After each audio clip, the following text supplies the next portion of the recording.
ગુજરાતભરના તાજા અને સચોટ સમાચાર મેળવવા માટે અમારી રાષ્ટ્રીય સમાચાર ચેનલને સબસ્ક્રાઇબ કરો અને બેલ આઇકન પર ક્લિક કરો।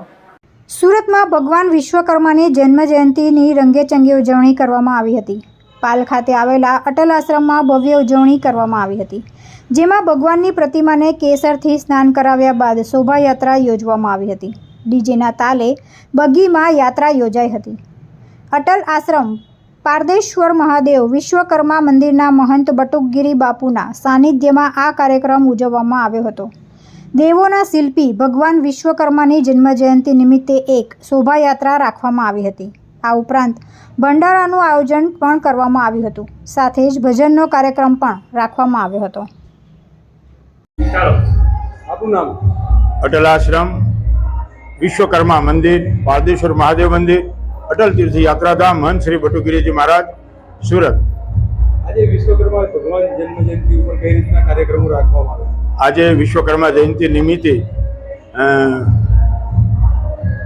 મિસ્ત્રી પરિવાર, લુહાર જ્ઞાતિના દરેક કાર્યકર્તાઓ આ સંસ્થા સાથે જોડાયેલા છે। જેઓએ આ મંદિરનું નિર્માણ કરેલું છે એ દરેક ભક્તોએ દર વર્ષે વિશ્વકર્મા જયંતિ મનાવે છે।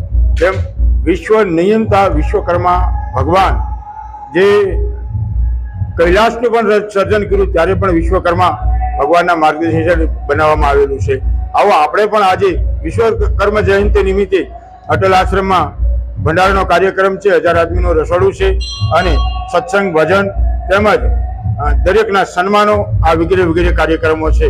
વિશ્વકર્મા જયંતિ નિમિત્તે દેશવાસીઓને મંગલ શુભકામના, આપના જીવનમાં સુખ, શાંતિ, સમૃદ્ધિ અને તંદુરસ્તી આપે ભગવાન વિશ્વકર્મા વિશ્વનું કલ્યાણ કરે એવી મંગલ શુભકામના અસ્તુ। ચાલો બાપુ, આપનો પરિચય, આપણા આશ્રમનો પરિચય આપો। તુલસી શર્મા સાથે રાષ્ટ્રીય સમાચાર, સુરત।